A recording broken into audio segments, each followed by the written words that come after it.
Silahkan duduk.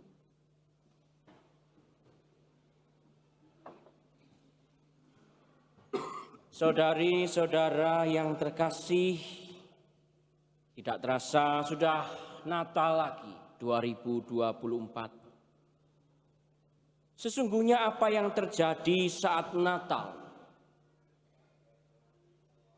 Saat Natal sesungguhnya adalah kondisi yang tidak ideal, tidak damai, penuh kesulitan, penuh beban. Tetapi Natal ini juga segala makhluk menemukan pengharapan dan kekuatan dalam Kristus yang lahir ke dunia. Kita diajak oleh Injil untuk melihat hal ini dalam diri Bapak Yosef dan Bunda Maria yang di tengah situasi yang tidak ideal mereka tetap taat dan setia kepada Allah. Ketaatan dan kesetiaan itu membuahkan suatu kreativitas. Itulah yang disebut ketaatan yang kreatif atau creative fidelity. Apa yang ada dalam benak Bapak Yosef adalah bagaimana agar anak dalam rahim Maria bisa lahir dengan selamat beserta dengan ibunya. Apapun akan Bapak Yosef lakukan demi ketaatan kepada Allah agar sejarah penebusan berlangsung sesuai rencana Allah. Masalahnya lagi-lagi situasinya tidak ideal, saudari-saudara. Mereka harus menempuh perjalanan setidaknya 4 hari ke Bethlehem untuk sensus itu. Dan sensus itu dilakukan untuk apa? Untuk urusan pajak. Kita agak dejavu ya ngomong soal pajak. Betapa banyak kesulitan mereka alami dalam perjalanan itu. Bahkan sesampainya di kota dan tiba saatnya untuk melahirkan Yesus, mereka berkeliling dengan sabar untuk mencari tempat penginapan yang layak untuk kelahiran sang bayi. Mereka berkeliling dengan sabar, tapi juga tidak mendapatkan tempat. Semuanya penuh, fully book. Kayak misa malam Natal di katedral ini ya, fully book. Umat sudah war tiket seminggu lalu ya, jadi warnya itu sudah di situ, tidak di gereja warnya ya. Maka umat yang tidak bisa misa atau saat ini mungkin di luar yang mengikuti sambil berdiri, saudari-saudaraku, ketahuilah Anda merayakan Natal yang paling mendekati dengan peristiwa Natal yang sesungguhnya. Maka jangan kecewa ya, jangan marah, jangan sedih. Tanggapan Bapak Yosef dan Bunda Maria itu sangat luar biasa. Kita lihat ya, apakah mereka ngomel, jengkel dan kesal. Maka saya bayangkan Maria itu, kamu sih harusnya kita berangkat lebih awal. Lihat sekarang ini penginapan penuh semua. Apakah Maria seperti itu? Protes ke Yosef seperti itu? Tidak. Kalau ribut lalu jalan sendiri-sendiri nggak jadi Natalnya. Nggak jadi. Apakah Bapak Yosef memaki-maki dan menyalahkan para pemilik penginapan itu? Mentang-mentang kami cuma orang kecil ya, tukang kayu. Kalian nggak mau menerima kami gitu. Tidak. Bapak Yosef tidak curiga. Dia tidak menuduh orang lain demikian. Apakah mereka lalu protes kepada Allah yang tidak menolong dan membiarkan mereka bagaikan pengemis dan gelandangan yang mencari tempat untuk bermalam demi melahirkan putra Allah yang dititipkan kepada mereka? Tidak juga.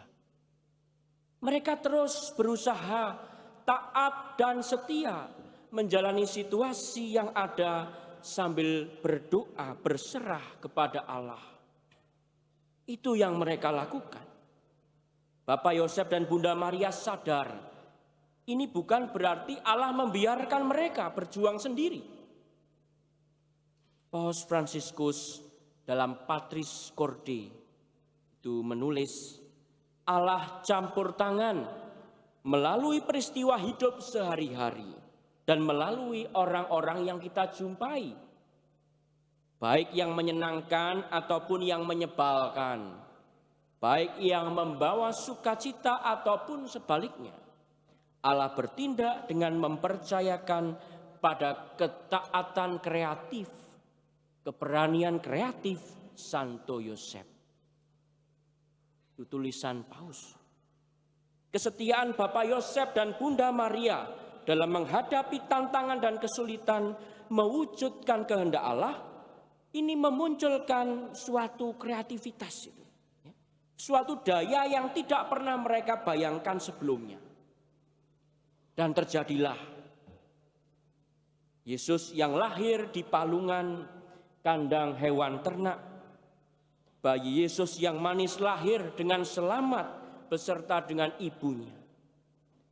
Tempat yang cukup hangat dan tenang meski sederhana untuk melahirkan. Inilah suatu kreativitas. Cari-cari enggak ada. Ya sudah apa? Yang ada palungan. Suatu kreativitas yang lahir dari ketaatan dan kesetiaan menjalankan kehendak Allah. Sebagian umat yang begitu rindu ingin ikut misa di katedral itu bercerita pada saya. Romo, saya masih muda dan sehat, maka saya datang 3 jam sebelumnya. Ya silahkan. Hebat. Romo, karena saya tahu kemungkinan saya tidak mendapat tempat, maka saya membawa kursi lipat sendiri. Wah, kreatif ini ya. Bawa kursi lipat sendiri, takut tempatnya kurang. Bahkan ada yang bercerita juga begini. Romo, saya mengikuti misa dari parkiran dekat katedral aja secara online. Nanti pas komuni saya masuk. Nah, wah, saya bilang ini terlampau kreatif kamu ya. Tapi itu semua muncul dari dalam hati umat karena rindu ingin merayakan Natal bersama di gereja di tengah situasi yang tidak ideal. Ya tempatnya terbatas, mau apa? Ya. Nah kerinduan itu dari hati itu luar biasa. Berjuang sungguh-sungguh menemukan cara-cara baru, menemukan kreativitas. Saudari-saudara terkasih, ada berita ini belum lama.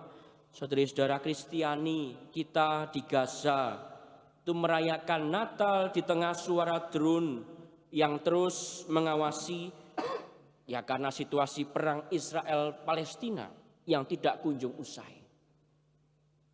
Mau apa? Adakah sukacita di sana? Ada. Mereka merayakan dengan penuh sukacita Natal itu. Walaupun kondisinya ya demikian itu. Hidup tidak pernah ideal, saudari-saudara. Selalu ada yang namanya gagal, dikecewakan, dihianati, disakiti. Bahkan sakit, dicampakkan. Ya itulah hidup. Apakah masih ada sukacita Natal kalau demikian dalam hidup ini? Masih ada. Kita orang Kristiani tidak boleh kehilangan sukacita. Sukacita yang berdasar pada pengalaman akan Allah. Bahwa Allah beserta kita. Sebagaimana dialami Bapak Yosef dan Bunda Maria tadi. Dan juga para gembala. Mereka tetap setia berjuang. Terus meyakini penyertaan Allah. Dan dari sanalah muncul kreativitas. Muncul jalan keselamatan, muncul damai dan sukacita. Mereka tidak lari dari kenyataan yang tidak ideal itu. Tidak lari dari kehendak Allah. Mereka menghadapi sakit dan getirnya kehidupan. Berjuang dan berdoa pada Tuhan. Barangkali kita mengalami hal yang sama. Dan kita diundang untuk melakukan hal yang sama. Kalau dalam series The Chosen itu digambarkan gembala itu tidak hanya miskin dan tertindas, tetapi juga ada yang sakit kakinya sehingga harus menggunakan tongkat untuk berjalan. Ya, itu digambarkan dalam series itu. Dan setelah gembala itu mendengarkan kabar malaikat, kemuliaan bagi Allah di tempat yang maha tinggi, gloria, dan damai sejahtera di bumi di antara manusia yang berkenan kepadanya. Setelah mendengarkan kabar malaikat itu, para gembala menjadi penuh sukacita. Kakinya yang sakit tidak dia pedulikan dan segera berlari menuju ke Bethlehem. Karena itulah pengharapan yang ditunggu-tunggu. Itulah Mesias, penyelamat yang sudah datang. Tidak ada yang lain. Itulah satu-satunya pengharapan yang bisa membebaskan mereka dari segala kesulitan, dari segala penderitaan yang mereka alami saat itu dalam penjajahan Roma itu. Ada sukacita di tengah keadaan yang sekali lagi tidak ideal. Pesan Natal dari Paus Fransiskus kemarin ini mengatakan, perdamaian dimulai dari hati kita dan dari sana menyebar ke seluruh dunia. Jadi damai bukan dari luar, damai bukan soal situasinya, damai dari hati baru keluar. Maka dalam bacaan kedua, Paulus lebih jelas mengatakan prasyarat damai dan sukacita, yaitu apa? Kita meninggalkan kefasikan dan keinginan-keinginan duniawi. Dan supaya kita bijaksana, adil, dan beribadah di dalam dunia sekarang ini. Itu kata Paulus. Hanya dengan cara itu kita mengalami damai dan sukacita sejati. Dan persis itulah Natal yang kita rayakan. Allah menanggalkan kekuasaannya, masuk ke dalam dunia, di mana dia tidak punya banyak kuasa, ikut hukum alam, ikut hukum Roma, ikut tradisi. Allah yang penuh kemuliaan turun ke dunia, menjadi manusia yang sederhana, anak tukang kayu, Bapak Yusuf, Bunda Maria. Itulah Natal yang kita rayakan, dan semoga kita mengalami damai dan sukacita yang sejati karena itu. Merasakan Allah yang hadir di tengah-tengah kita, ada dalam hati kita, menyertai kita, meskipun kondisinya tidak selalu ideal. Semoga kita menemukan damai, sukacita yang sejati. Amin.